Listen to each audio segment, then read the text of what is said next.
Chères téléspectatrices, téléspectateurs et internautes, vous suivez la 288e édition de votre émission hebdomadaire sur Radio Télé-Guinée, OCPA Magazine. OCPA Magazine, c'est l'émission de l'ordre des comptables professionnels agréés d'Haïti qui vous renseigne sur la comptabilité, l'audit, la fiscalité, la finance, l'éthique, les technologies de l'information et de la communication. L'émission qui passe chaque mardi à 10h PM sur Télé-Guinée, reprise mercredi à 10h AM. Et pour les internautes, ils peuvent naviguer sur le www.rtghaiti.com. À cette 288e édition, nous avons retenu pour thème taux de change, risques et opportunités pour les agents économiques. À savoir les consommateurs, investisseurs, épargnants. Thème qui est d'actualité. Et pour avoir ce développement, ce thème, nous avons fait appel à un professionnel de la finance.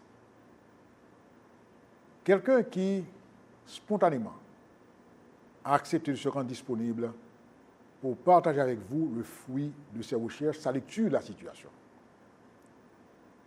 Il est impliqué en Haïti dans une activité particulière qui est comment mettre en place un marché boursier dans ce pays.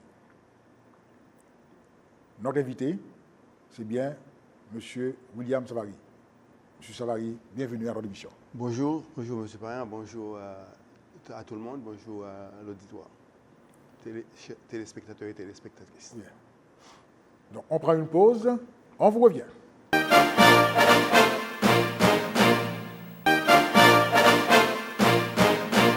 Chers téléspectatrices, téléspectateurs et internautes, comme d'habitude, nous vous renseignons sur les activités de l'OCPA. L'Ordre des comptables reçoit les inscriptions en son local au numéro 17 de la rue Bossan, de 9h à 4h PM pour les postulants. L'Ordre invite tous ses membres aussi à participer au 70e congrès de l'OEC, l'Ordre des experts comptables et des commissaires aux comptes de France. C'est un événement d'une grande portée pour tous les comptables francophones. Cet événement aura lieu à Paris, à Porte-Maillot, du 30 septembre au 2 octobre 2015. Les intéressés peuvent contacter le bureau de l'OCPA. À chaque émission aussi, nous apportons quelques éléments d'information. Eh bien, nous nous référons particulièrement aux dispositions de la loi régissant le fonctionnement des sociétés anonymes. Eh bien, il dit très clairement, lorsqu'une société anonyme perd les 3/4 de son capital, les actionnaires devront se réunir en assemblée générale pour décider de la continuation ou de la liquidation de la société.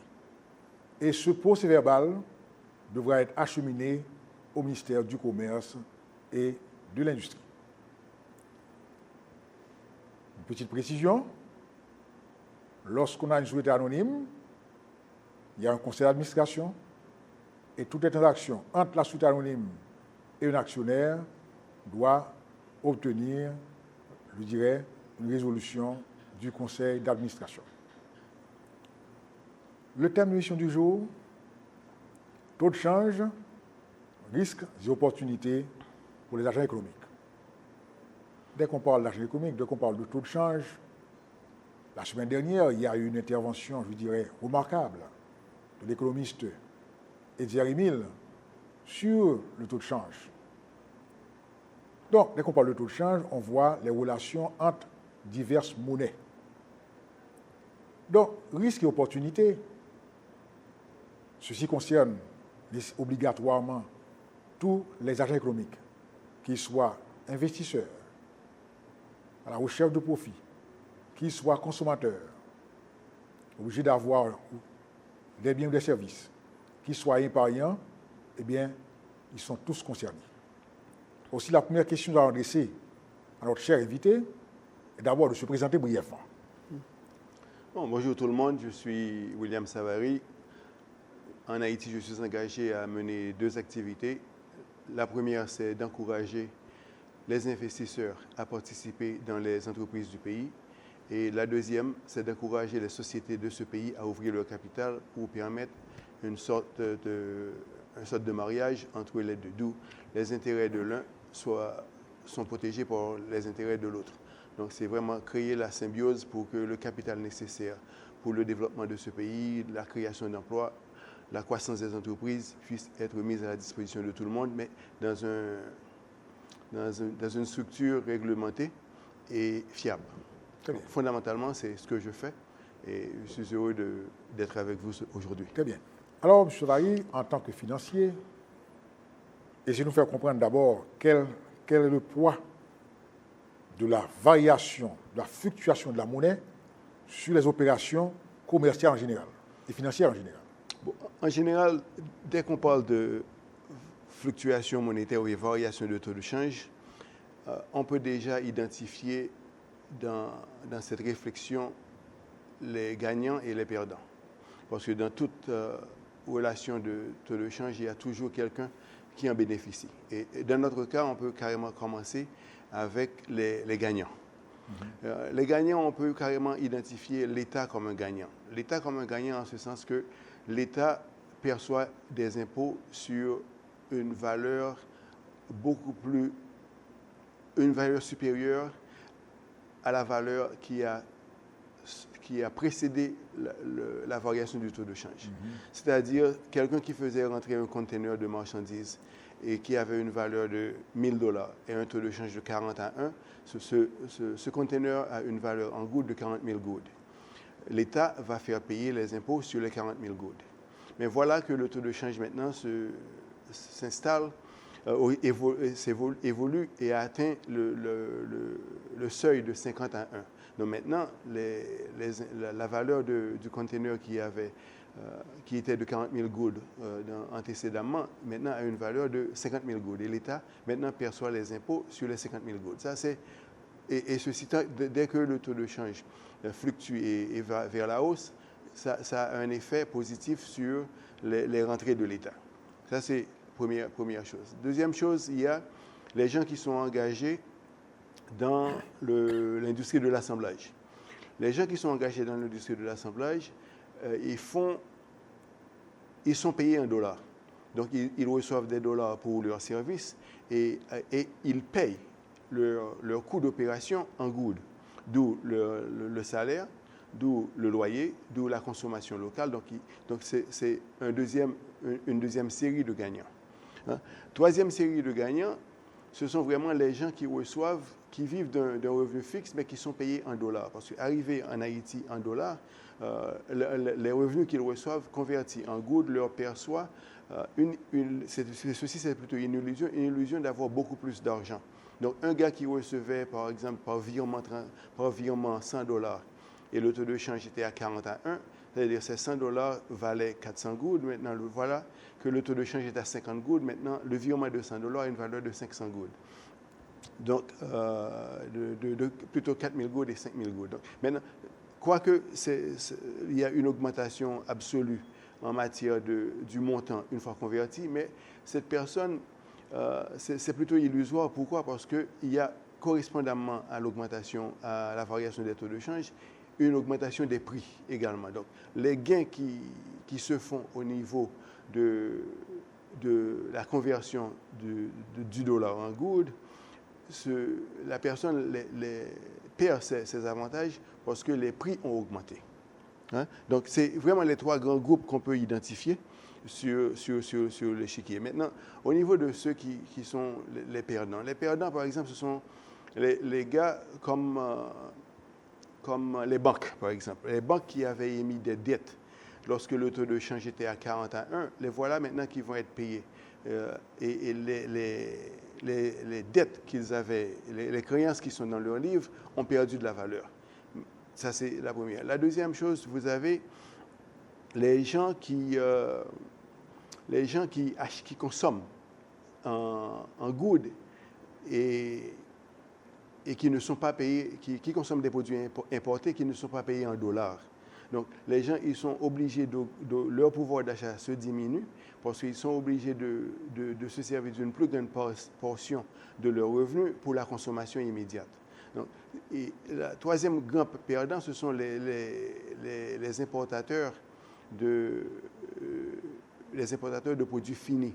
Les importateurs de produits finis, ils sont obligés, dans la circulation de la marchandise, dans la revente de leurs marchandises, ils sont obligés d'augmenter le prix final à la consommation pour pouvoir préserver le seuil mort, le point mort de leur affaire et pouvoir perpétuer leur affaire. Donc vous avez ces deux groupes composés de trois entités qui sont affectés différemment. Et dans une société où il y a une monnaie qui n'est pas stable, vous avez toujours ce conflit entre les gens qui bénéficient de la dépréciation de la monnaie et les gens qui bénéficient de l'appréciation de la monnaie ou de la stabilité de la monnaie. Donc c'est une lutte constante entre ces deux groupes. Et même ces deux groupes, ils ne ménagent pas de cultiver des relations au niveau de la média, au niveau politique, pour préserver leur intérêt commun. Leur intérêt respectif. Alors, vous avez identifié les différents agents qui seraient bénéficiaires de la fluctuation de la monnaie. Mm-hmm. Mais alors, on n'est pas mentionné les exportateurs, ceux pratiquement qui réalisent des revenus en devises mm-hmm. et qui ont dans des coûts aussi en gold. On n'est pas mentionné ces exportateurs et les exportateurs. On est mentionné aussi que l'État est un des bénéficiaires par le seul fait d'avoir des recettes plus importantes, vu qu'il y a une dépréciation de la monnaie. Vu que le taux de taxation reste stable, mais comme les prix ont augmenté, donc le même taux appliqué sur une base plus importante donne des recettes plus importantes. Mais est-ce que effectivement l'État aurait intérêt à ça? Bon, l'État, c'est une question remarquable. Pourquoi? Parce que quels sont les intérêts de l'État? L'intérêt de l'État, c'est qu'il y ait une monnaie stable. Parce que la valeur de la monnaie, finalement, ça dépend de la cohérence de la politique qui est mise en application. Et parce que la monnaie, avant tout, il y a une relation de confiance entre la monnaie. Parce que la monnaie exprime une relation sociale. Donc, si la politique qui est mise en œuvre n'est pas cohérente, ça va affecter la valeur de la monnaie. Donc, les premiers intérêts de l'État, c'est qu'il y ait une cohérence d'abord dans la politique appliquée et que la monnaie soit stable. C'est vraiment ça l'intérêt de l'État. Très bien. Maintenant, donc l'État vraiment n'est pas dans le business de la spéculation sur la monnaie. Très bien. Ce n'est pas sa fonction. C'est une position importante. C'est une position importante. Donc l'État, en vertu de sa position, en vertu de sa politique, en vertu des institutions qui sont mises sur qui existent, l'État a intérêt à ce que la politique appliquée soit une politique transversale où il y a une certaine constance parmi toutes les instances de l'État. Par exemple, au niveau de la Banque centrale, au niveau du ministère de l'économie et des finances, au niveau de la douane, au niveau de la DGI, il faudrait qu'il y ait... L'intérêt de l'État, c'est que toutes ces institutions-là aient une approche cohérente. Et cette approche cohérente qui va insuffler la confiance dans la monnaie. Donc, c'est ça l'intérêt de l'État.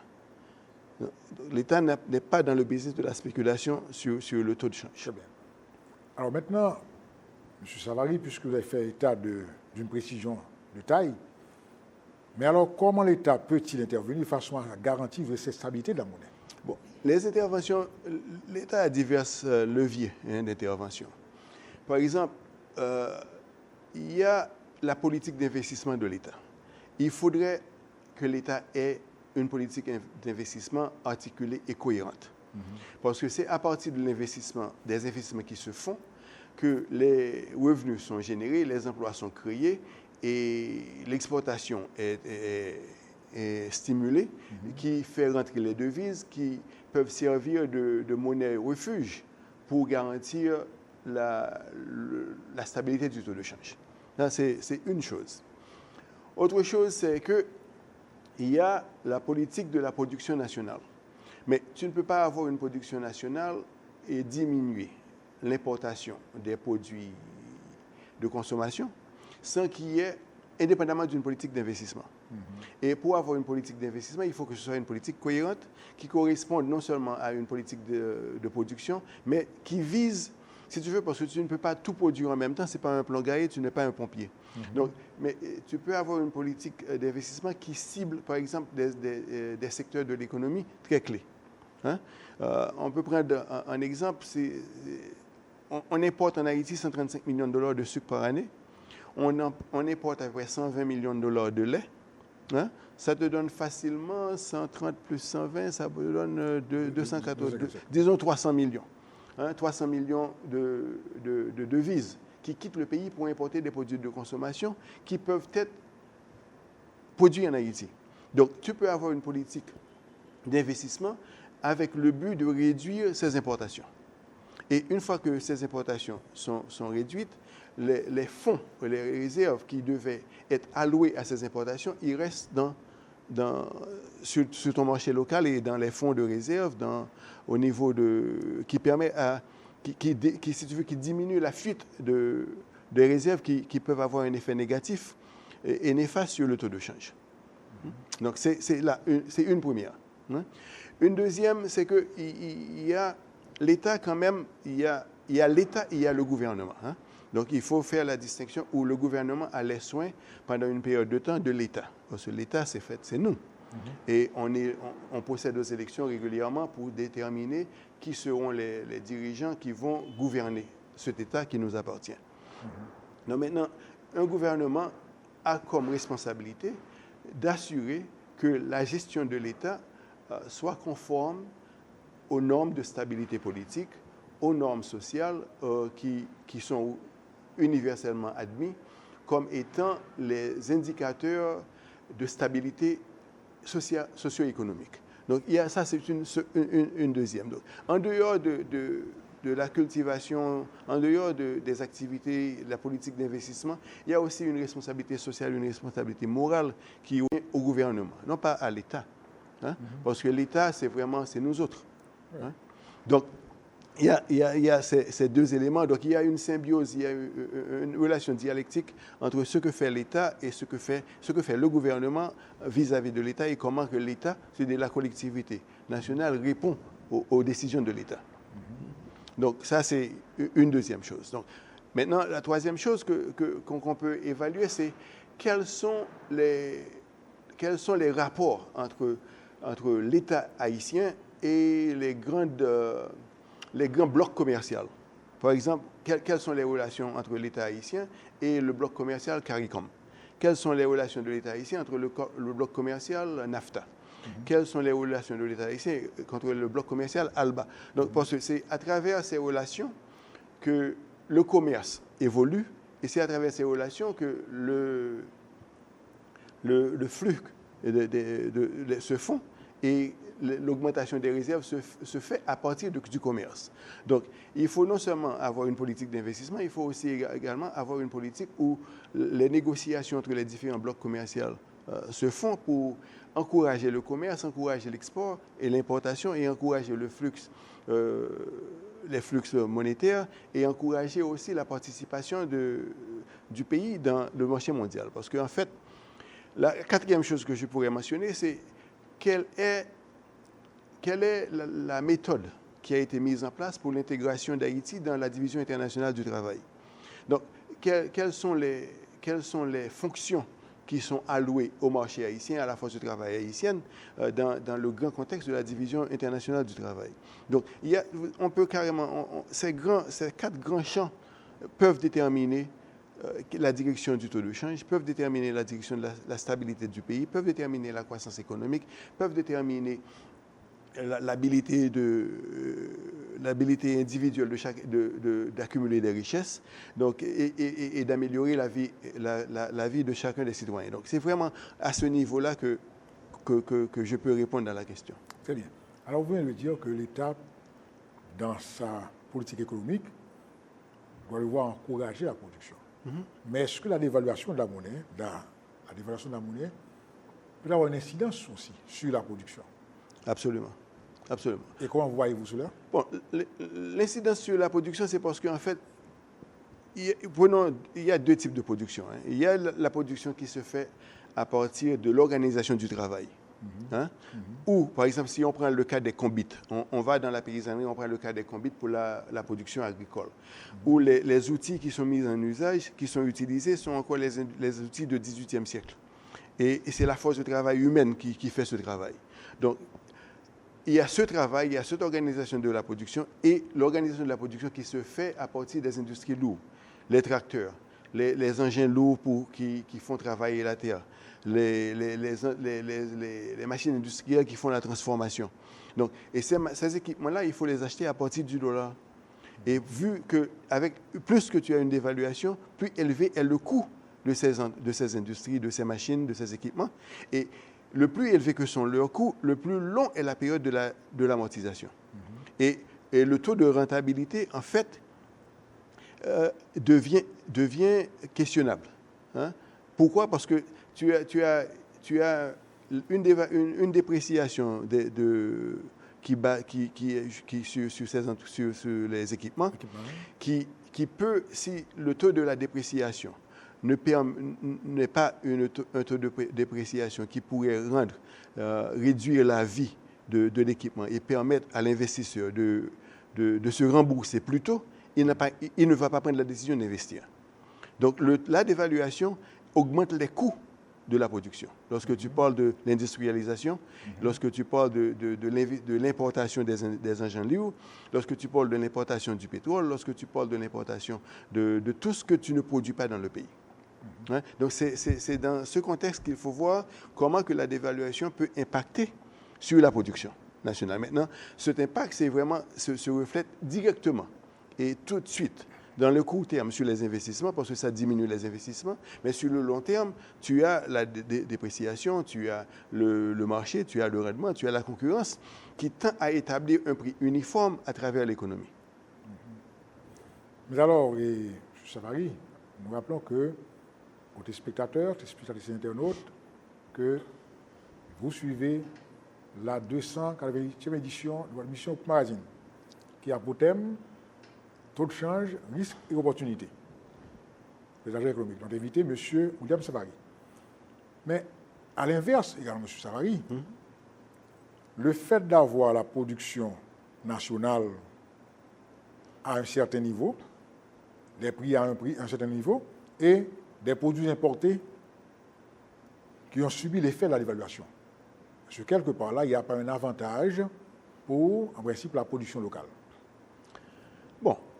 L'avantage pour la production locale, c'est qu'avec la dévaluation de la monnaie, tu as une augmentation immédiate des prix.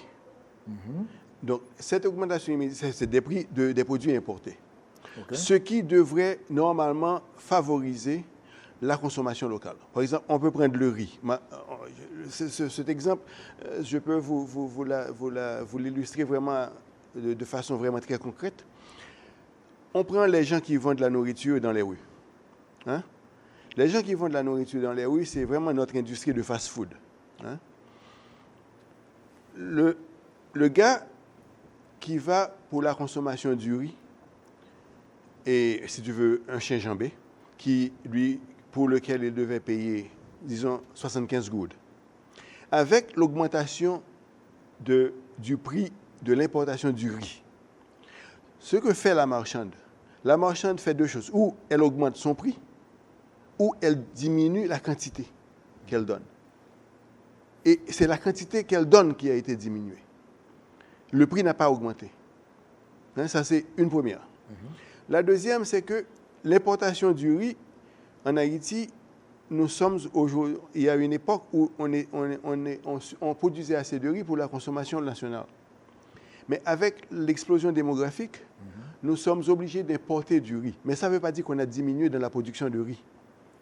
Mais la chute de consommation, c'est vraiment au niveau des yams, des malangas, des bananes. C'est à ce niveau-là qu'il y a eu une chute. C'est-à-dire l'augmentation de la consommation de riz s'est substituée à la consommation de ces autres produits. Mais on continue à produire la même quantité de riz. Ceci, c'est d'après les chiffres du ministère de l'Agriculture. Hein? Donc l'augmentation des prix due à la dévaluation affecte non seulement la santé du pays, parce que là, le gars, il consomme moins, c'est parce que le plat qu'on lui donne a une quantité moindre. C'est ça. Hein? Alors, là, jusque pratiquement, il y a un effet sur le consommateur. On va devoir prendre une pause et nous disons aux téléspectateurs, téléspectatrices et internautes, on prend une pause, on vous revient.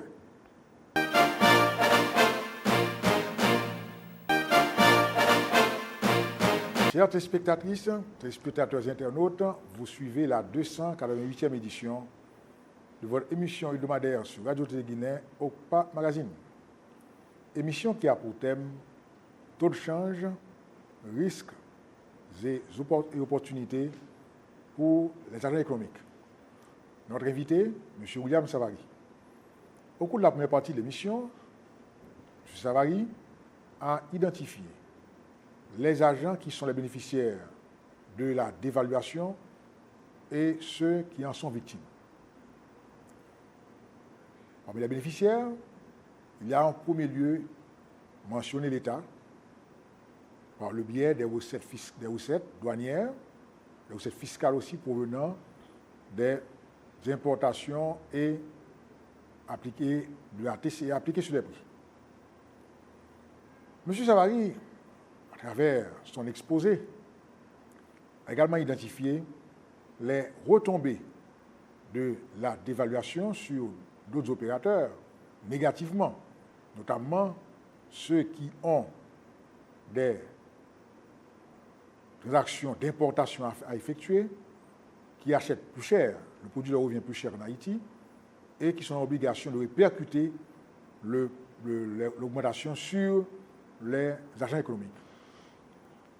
Avant la pause, M. Savary avait pris en exemple le fait pratiquement par certains opérateurs, pour certains, ils ajustent le prix, et pour d'autres, ils réduisent le volume. Mais M. Savary, au-delà de ces considérations-là, est-ce que, dans les faits, dans la pratique, par rapport à votre expérience, la dévaluation n'a pas, je dirais, des conséquences énormes sur particulièrement les opérateurs, les entreprises qui ont des obligations en dollars? Bon. Et ceci est le revers des gens qui dépendent des virements.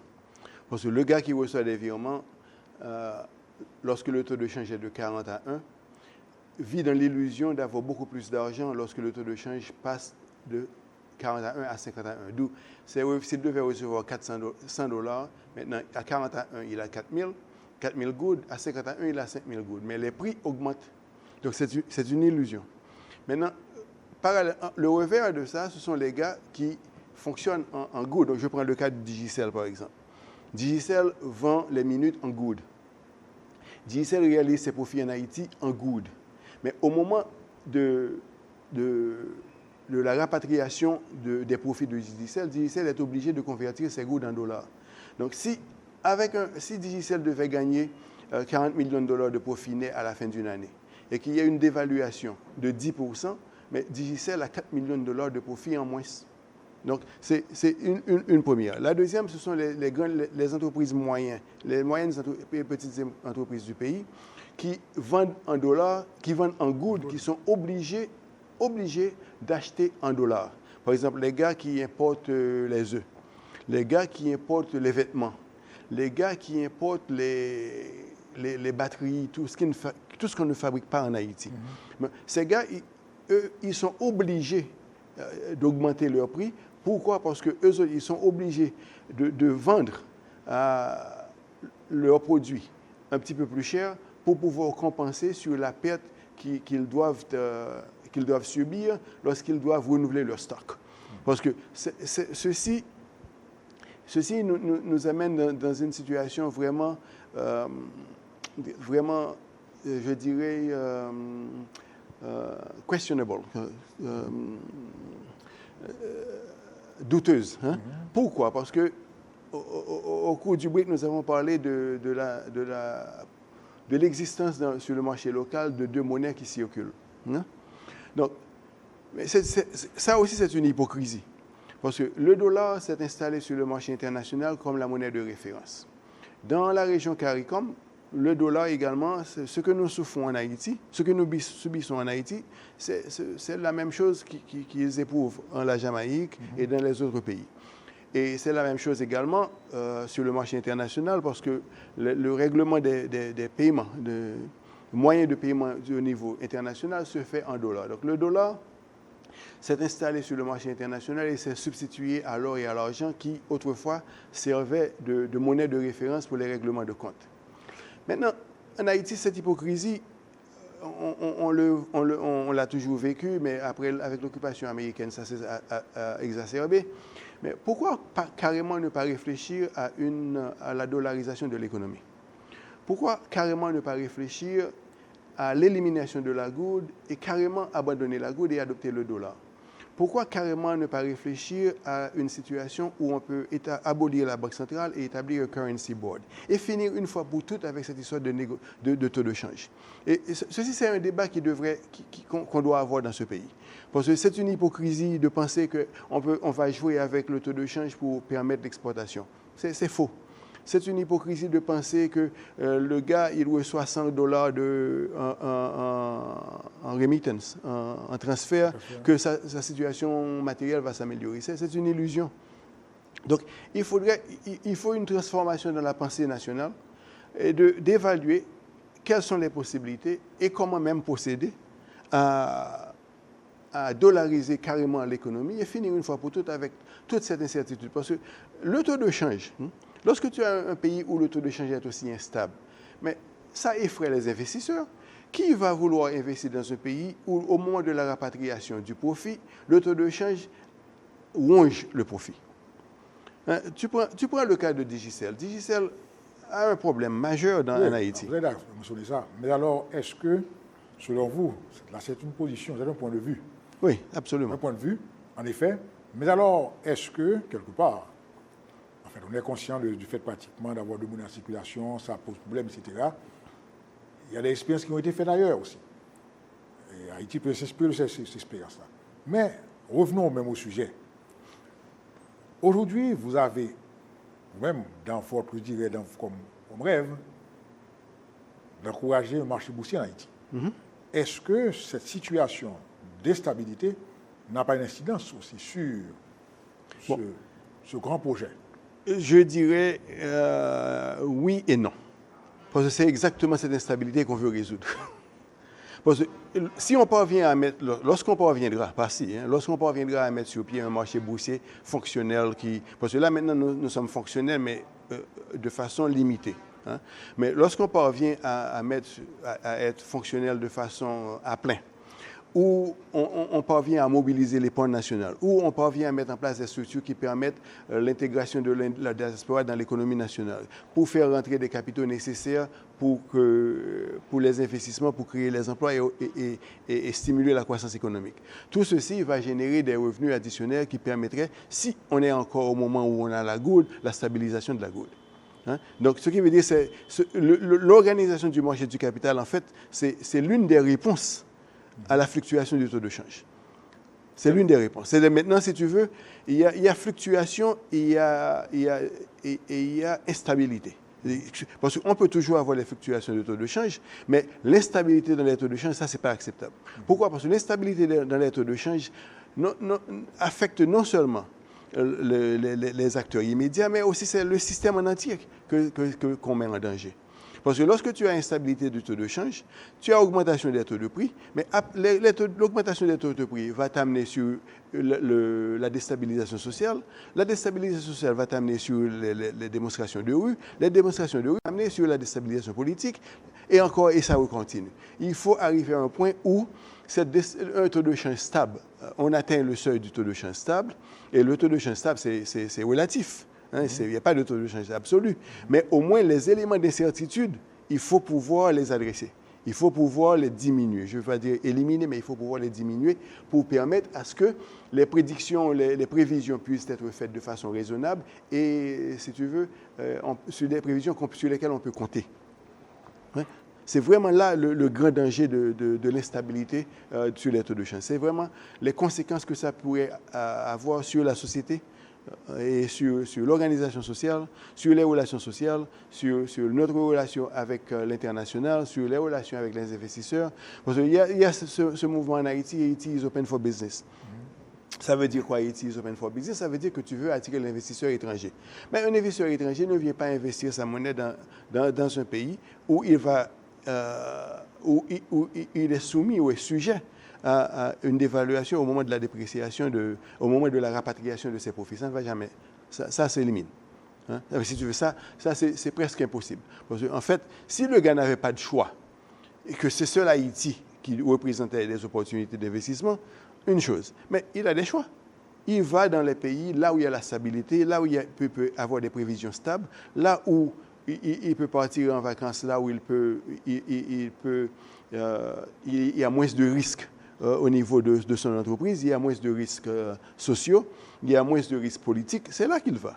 Il ne va pas dans un pays où l'instabilité au niveau du taux de change peut avoir des effets secondaires sur toute une série d'éléments qui peuvent affecter non seulement le fonctionnement de son entreprise, mais au fonctionnement de sa rentabilité.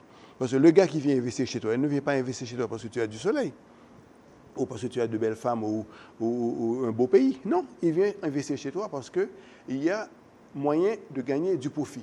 Donc si ce profit qui peut être gagné a un risque le coût, le risque d'être rongé, il ne vient pas. Alors, dans l'état actuel, nous sommes là pratiquement, il y a une appréciation, une variation importante de la gourde, du dollar par rapport à la gourde, et ce qui a entraîné aussi une flambée des prix. Quelle doit être la meilleure position à adopter par l'État?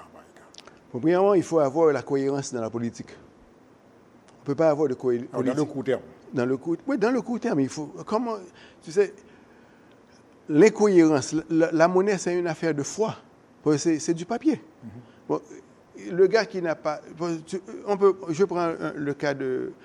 Lorsqu'on était gosse, hein, vous et moi, le taux de change c'était à 5 gouttes pour $1. L'or, à l'époque, il fallait 175 gouttes pour acheter une once d'or. Mm-hmm. Aujourd'hui, il te faut au-delà de 50 000 gouttes pour acheter une once d'or. Donc, il y a une dévaluation de la monnaie en termes d'or, en termes de métaux précieux qui est farabuleux, mais il n'y a pas d'augmentation correspondante de l'exportation. Hein? Mais pendant cette époque, il y a eu, par exemple, plusieurs périodes, si tu veux, dans les 50 dernières années, il y a eu des périodes de stabilité où le taux de change était stable, où tu as pu faire venir les investisseurs, où il y avait des créations d'emplois. Mais il y a eu aussi une période où ces investisseurs qui étaient venus pendant la période de stabilité, ils ont fui le pays. Ils sont partis en Amérique latine, ils sont partis en Dominicanie, ils sont partis ailleurs. Pourquoi? Parce que l'élément de confiance a été rongé.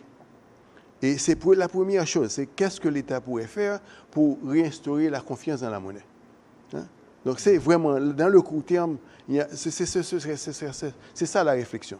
Et maintenant, l'un des éléments de cette réflexion, c'est comment que la politique de la Banque centrale, la politique budgétaire, la politique monétaire, la politique fiscale et au niveau du Parlement, comment tout ce beau monde-là puisse se mettre d'accord sur une orientation politique qui inspire la stabilité. Parce que ce sont les premiers éléments dans la stabilité de la monnaie. Tu peux avoir, pour regarder ce qui s'est passé en Grèce. Les gars, ils sont arrivés au pouvoir, le parti de gauche est arrivé au pouvoir, mais ceci a immédiatement instauré une crainte au niveau de l'Europe continentale et ils ont imposé des conditions qui n'ont pas résolu le problème du chômage, des contraintes qui n'ont pas résolu le problème de la confiance dans l'administration publique en Grèce. Eh bien, ils sont tombés dans un trou qui exige d'eux des concessions qu'ils n'auraient pas voulu faire avant. Donc, tu es dans la même situation en Haïti. Tu es maintenant entré dans une logique où tu seras obligé, pour gagner ta stabilité, des concessions politiques ou des concessions économiques. Donc, par exemple, tu as la situation avec la Dominicanie. la situation avec la Dominicanie, selon moi, je suis persuadé qu'il y a eu une négociation entre Haïti et la Dominicanie, ou peut-être même les États-Unis, il y a une entité quelque part qui a demandé quelque chose au gouvernement que le gouvernement a refusé.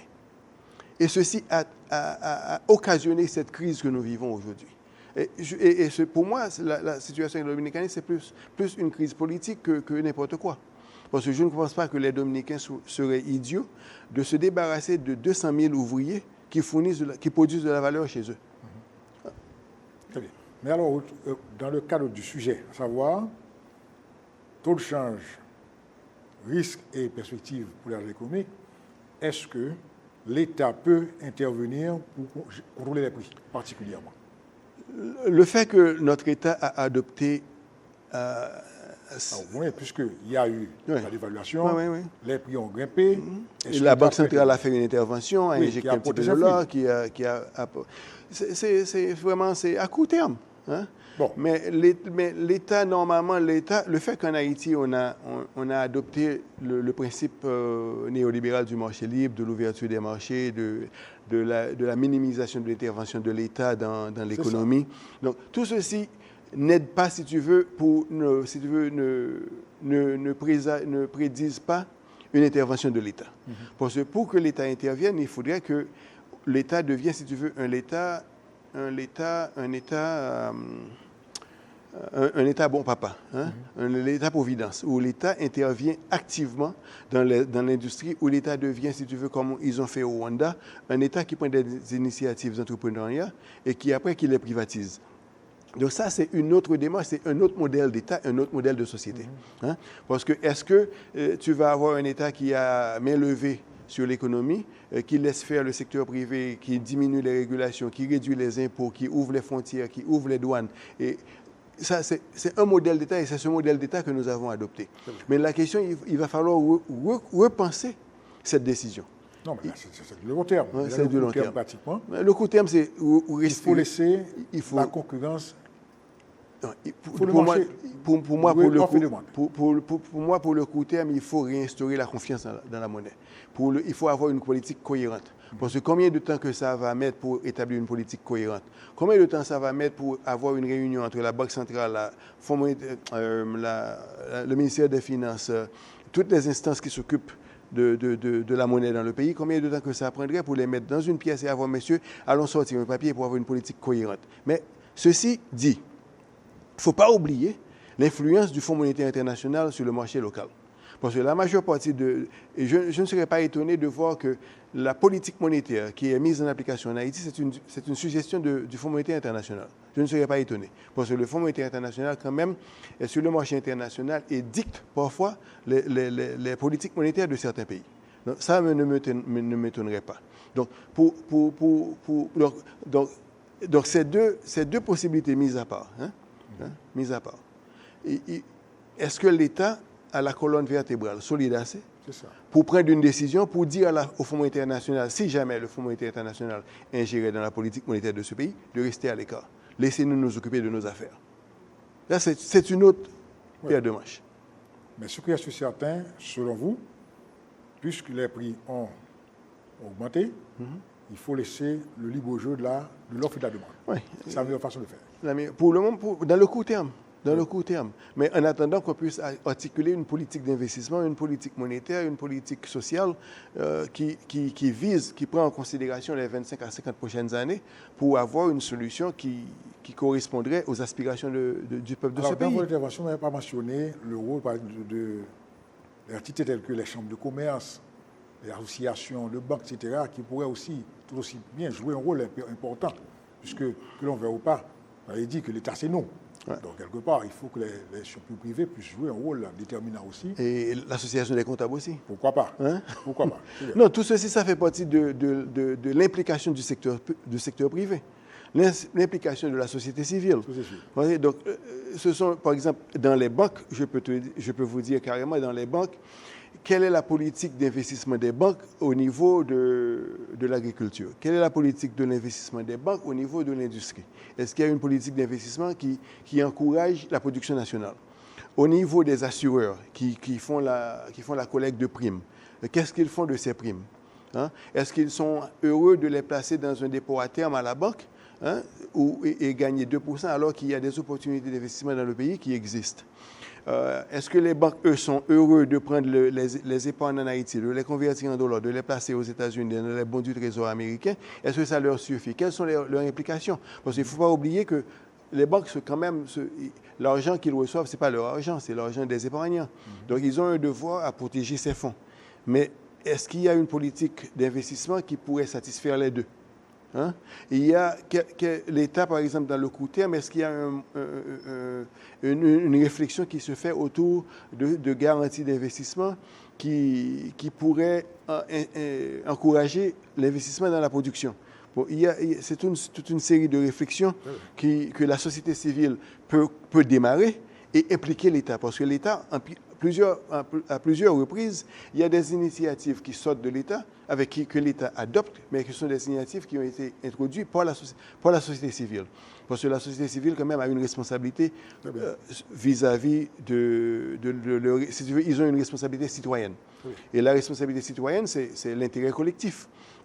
Parce que vous pouvez avoir un gars qui préfère gagner ses épargnes pour sa pension en dollars, mais ça l'arrange. Ça ne me dérange pas, ça l'arrange, c'est sa décision personnelle. Mais au niveau de la collectivité, ça dérange. Et ça dérange pourquoi? Parce que l'épargne en dollars n'est pas réinvestie dans l'économie, alors que la retraite au niveau national devait être garantie à partir des investissements collectifs. Très bien.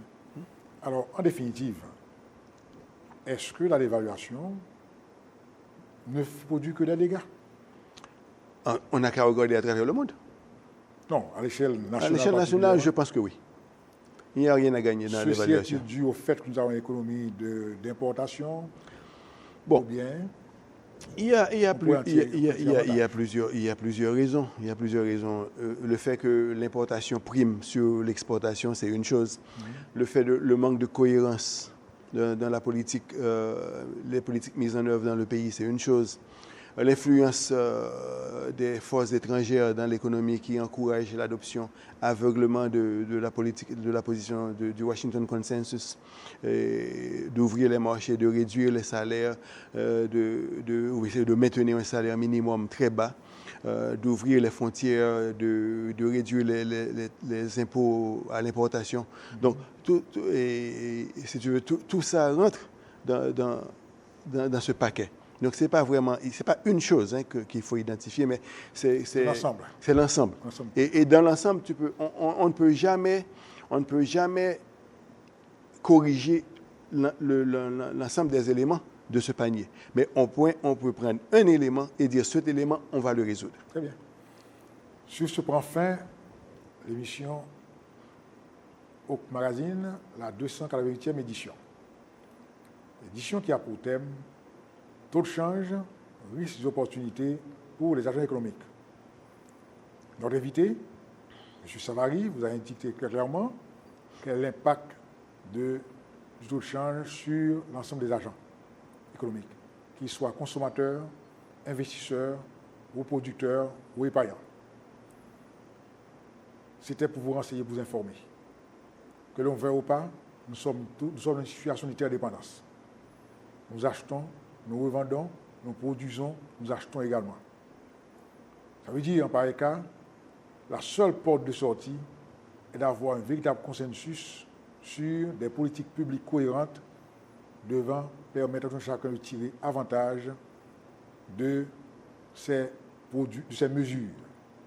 Sinon, eh bien, quelle que soit notre position, notre situation, nous allons tous en souffrir. Sur ce magazine prend fin, cette 208e édition. Et nous disons un grand merci à votre invité, M. Savary, pour sa disponibilité. Et à vous, nous disons à bientôt. Merci. Merci.